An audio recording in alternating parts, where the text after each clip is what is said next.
السلام علیکم ورحمۃ اللہ وبرکاتہ۔ ترجمہ قرآن کے سلسلے میں آج الحمدللہ اللہ کی توفیق سے ہم نئی سورہ شورى کا مطالعہ شروع کر رہے ہیں۔ یہ 25ویں پارے میں ہے، مکی صورت ہے، اس میں 53 آیتیں ہیں اور 5 رکوع ہیں۔ قرآن میں 42ویں نمبر پہ ہے، نزول کے حساب سے اس کا نمبر 62 ہے۔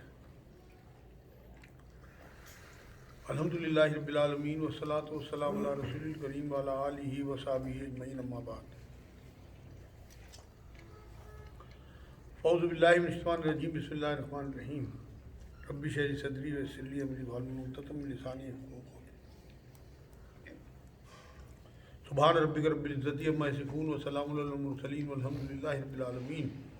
شروع اللہ کے نام سے جو بڑا مہربان نہایت رحم فرمانے والا ہے۔ سورہ شورى آیت 1 سے پارہ نمبر 25۔ حامیم عین سین قاف، یہ حرف المقطعات ہیں، ان کا علم صرف اللہ اور اس کے رسول ہی کو ہے۔ یہ بہت ساری صورتوں کے شروع میں آئے ہیں، 14 حرف المقطعات ہیں قرآن میں۔ یہ یہاں پہ حامیم عین سین قاف آیا ہے۔ ان کا صحیح علم جو ہے وہ نبی اکرم صلی اللہ علیہ وسلم نے بھی امت کو نہیں بتایا، تو لوگوں نے اپنی طرف سے بہت سارے امکانات ظاہر کیے ہیں، لیکن صحیح بات یہ ہے کہ اس کا صحیح علم جو ہے وہ اللہ رسول کو ہی بتایا ہے۔ اللہ تعالیٰ جو زبردست ہے اور حکمت والا ہے، اسی کی طرف سے تیری طرف اور تجھ سے اگلوں کی طرف وہی بھیجتا رہا۔ مطلب اللہ جو ہے اس نے نبی اکرم صلی اللہ علیہ وسلم کی طرف قرآن بھیجا، اور ایسے ہی پچھلے انبیاء کے پاس بھی وہی بھیجتے رہے۔ یہ وحی کا سلسلہ جو ہے یہ سمجھو آدم علیہ السلام سے چل رہا ہے۔ ایک صحابی کے وحی کی کیفیت پوچھنے پہ نبی اکرم صلی اللہ علیہ وسلم سے حضور پاک صلی اللہ علیہ وسلم نے بات بتایا کہ کبھی تو میرے کانوں میں سیٹی ایسی بجتی ہیں جو میرے اوپر بہت سخت گزرتی ہے، اور جب وہ ختم ہو جاتی ہے سیٹیوں کی آوازیں، تو اللہ کا جو کلام میرے اوپر بھیجا گیا میں اسے یاد کر لیتا ہوں، مطلب مجھے یاد ہو جاتا ہے۔ تو اور کبھی کبھی فرشتہ انسان کی شکل میں آ کے مجھ سے کلام کرتا ہے اور میں اس کلام کو یاد کر لیتا ہوں۔ ہماری ماں حضرت عائشہ رضی اللہ تعالیٰ عنہا سے جب پوچھا تو یہ فرماتی ہیں کہ وحی کے بعد نبی اکرم صلی اللہ علیہ وسلم کی جو ہے وہ ایسی حالت ہوتی تھی، کیفیت یہ ہوتی تھی کہ پسینے میں سرابور ہوتے تھے، ماتھے پہ بھی ان کے پسینہ جو ہے وہ بوندیں صاف چمکتی تھی، مطلب عجیب و غریب کرب کی سی حیثیت ہوتی تھی۔ تو سخت گزرتا تھا وحی کا جو معاملہ ہے نبی اکرم صلی اللہ علیہ وسلم کے اوپر، لیکن کیونکہ نبی تھے تو اللہ کی طرف سے جو بھیجا جانا تھا وہ تو یاد کرنا ہی تھا، امت کو پہنچانا تھا۔ تو آج جو قرآن ہمارے ہاتھ میں ہے، یہ جس شکل میں ہے، یہ نبی اکرم صلی اللہ علیہ وسلم کی ترتیب دی ہوئی ہے، اور کس قدر مشکلات سے اور پریشانیوں سے قرآن ہم تک پہنچا ہمیں تو اندازہ بھی نہیں ہے۔ آیت نمبر 4، آسمانوں کی تمام چیزیں اور جو کچھ زمین میں ہے سب اسی کا ہے، وہ برتر اور عظیم و شان ہے۔ مطلب جتنا بھی کچھ ہے زمین میں، آسمان میں، اتنا وزن ہے آسمانوں پہ کہ آدمی تصور نہیں کر سکتا۔ جو کچھ ہے سب اللہ کا ہے، ہمیں تو عارضی ملا ہوا ہے، استعمال کو ہم اپنا نہ سمجھ بیٹھے، جیسے اس نے ہمیں دیا ایسے ہی ہمیں بھی دوسروں کو دینا ہے۔ مطلب بخیل نہ بنے، صلاحیت ہو، تعلیم ہو، علم ہو، مال ہو، طاقت ہو، رتبہ ہو، جس طرح اللہ نے ہمیں دیا اسی طرح ہم بھی ان تک پہنچائیں جو اس سے محروم ہیں۔ آیت نمبر 5، قریب ہے کہ آسمان اوپر سے پھٹ پڑے اور تمام فرشتے اپنے رب کے پاکی تعریف کے ساتھ بیان کر رہے ہیں اور زمین والوں کے لیے استغفار کر رہے ہیں۔ اللہ نے کہا کہ مشرکوں کی وجہ سے جو ہے، شرک کرنے کی وجہ سے قریب ہے کہ آسمان پھٹ پڑے۔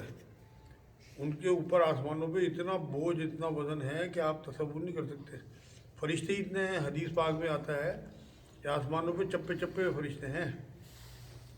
کہیں ذرا سا بادل پھٹ جائے، اب تو یہ نیٹ کا زمانہ ہے تو آپ نے دیکھا ہوگا تو کیا حال ہوتا ہے، اور اگر خدا نخواستہ آسمان پھٹ جائے تو ظاہر سی بات ہے نیچے کی طرف پھٹے گا، تو کیا حشر ہوگا۔ یہاں سورہ مریم میں کے آخر میں بھی یہ مضمون آ چکا ہے۔ تو اس لیے یہ سوچنا چاہیے کہ اللہ نے جو ہمارے اوپر چھت بنائی ہوئی ہے بنا ستون کی، اگر یہ پھٹ جائے تو فرشتوں سے ہی اتنا بوجھ اس پہ ہے، اور پتہ نہیں کتنی مخلوقات اللہ کی جو ہے وہ کام کر رہی ہے۔ تو اپنے رب کی پاکی بیان کر رہے ہیں فرشتے اوپر، اور زمین والوں کے لیے استغفار کر رہے ہیں۔ مطلب فرشتوں کے کاموں میں ایک کام یہ بھی ہے کہ جو اللہ کے قریب تر ہوں ان کے لیے دعائیں کریں۔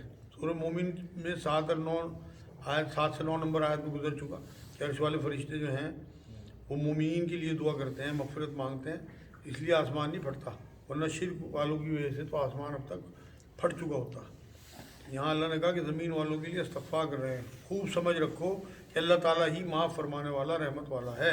اگر ایسا نہ ہوتا اور وہ فوراً پکڑتا تو ایک بھی یہاں زندہ نہ رہ پاتا۔ اللہ اگر ہماری کوتاہیوں کو پکڑنا شروع کر دے، اور جن لوگوں نے اس کے سوا دوسروں کو کارساز بنا لیا ہے، اللہ تعالیٰ ان پر نگران ہے۔ مطلب جو شرک کرتے ہیں، غیروں کو دوست بناتے ہیں کہ وہ بخشوا دیں گے یا وہ سفارش کرا دیں گے ہماری، چاہے بت ہوں، پیر ہوں، بزرگ ہوں، ان سب کے بارے میں اللہ نے کہا کہ جو دوسروں کو اپنا کارساز بنا لیتے ہیں، اللہ ان پہ نگہبان ہے۔ مطلب اللہ اپنے آپ نمٹے گا ان سے، سب کے اعمال ہوں وہ سب محفوظ کر رہا ہے، اور تاکہ وہاں پہ جزا اور سزا جب پیشی ہوگی، اللہ نگران ہے اور آپ ان کے ذمہ دار نہیں ہیں۔ اللہ آپ دروغہ نہیں ہے۔ قرآن میں جگہ جگہ یہ بات کہی نبی کو کہ آپ کا جو حق ہے وہ بات پہنچانا ہے، بس ہدایت ہمارے ذمہ ہے، منوانا آپ کے ذمہ نہیں ہے۔ جیسے مطلب پہلے نبی آئے، وہ بھی بات پہنچانے کے لیے آئے تھے، اسی طرح آپ کے ذمہ بھی صرف بات پہنچانا ہے۔ اسی طرح ہم نے آپ کی طرف عربی قرآن کی وحی کی ہے،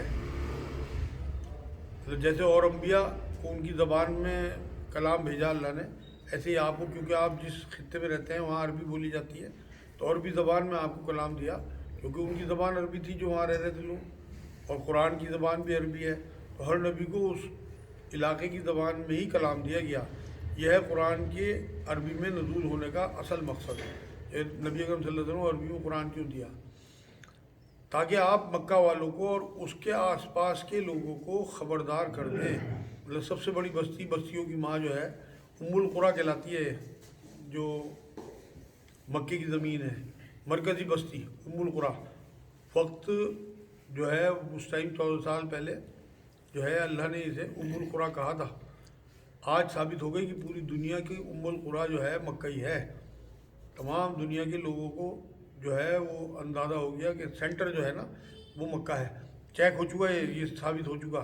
اور جمع ہونے کے دن سے جس کے آنے میں کوئی شک نہیں، مطلب جس دن سب جمع ہوں گے اگلے پچھلے، اس دن اس کے آنے میں کوئی شک نہیں ہے۔ اس بات سے ڈرا دیں کہ مطلب قیامت آئے گی اور وہاں سب جمع ہوں گے، اگلے ہوں پچھلے ہوں، جتنے بھی لوگ گئے ہوئے ہیں اس دن سب کو جمع کرایا جائے گا۔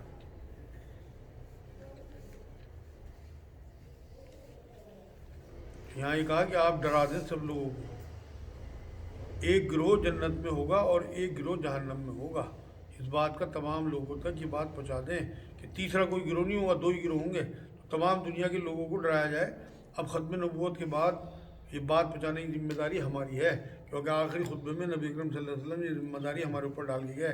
اب ہم دیکھیں کہ ہم اپنے کردار سے یا کلام پاک کے ذریعے کس طرح سے لوگوں کو دعوت دے رہے ہیں۔ جمع ہونے کے دن سے جس کے آنے میں کوئی شک نہیں، ڈرائیے، ایک گروہ جنت میں ہوگا اور ایک گروہ جہنم میں ہوگا۔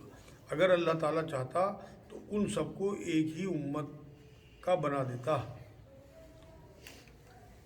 مطلب اگر اللہ جبر نہیں چاہتا، اگر چاہتا تو اللہ سب کو ایک جیسا کر دیتا، سب ایمان والے ہوتے، لیکن وہ جسے چاہتا ہے اپنی رحمت میں داخل کر لیتا ہے۔ مطلب جو رحمت اس کی چاہے گا اسے ہی رحمت میں داخل کرے گا، اور ظالموں کا حامی اور مددگار کوئی نہیں۔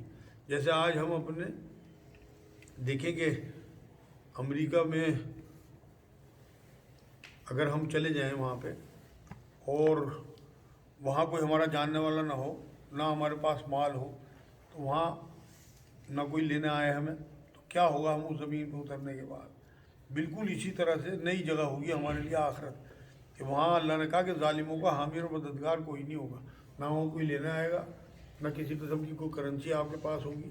ہاں اگر آپ نے یہاں سے بھیجی ہوگی، وہاں کے بینکوں میں آپ کی کرنسی جمع ہوگی، نیکیوں کی حالت میں، تو پھر آپ کو انشاءاللہ تعالیٰ استقبال بھی ملے گا، ویلکم کریں گے وہاں فرشتے آپ کا، اور وہ آپ کی نیکی آپ کے کام آئیں گی۔ آج کی آخری آیت ہے، کیا ان لوگوں نے اللہ تعالیٰ کے سوا اور کارساز بنا لیے ہیں، مطلب ولی اور دوست بنا لیے؟ حقیقتاً تو اللہ تعالیٰ ہی کارساز ہے، وہی مردوں کو زندہ کرے گا اور وہی ہر چیز پر قادر ہے۔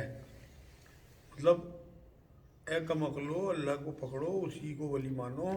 یہاں بار بار یہ دہرایا گیا قرآن میں، کہ لوگ سمجھ نہیں رہے کہ یہ سچا کلام ہے، نبی تک کو جھوٹا بتاتے تھے معاذ اللہ، انہوں نے اپنا آپ گھڑ لیا۔ یہ آج الحمدللہ آیت نمبر 9 تک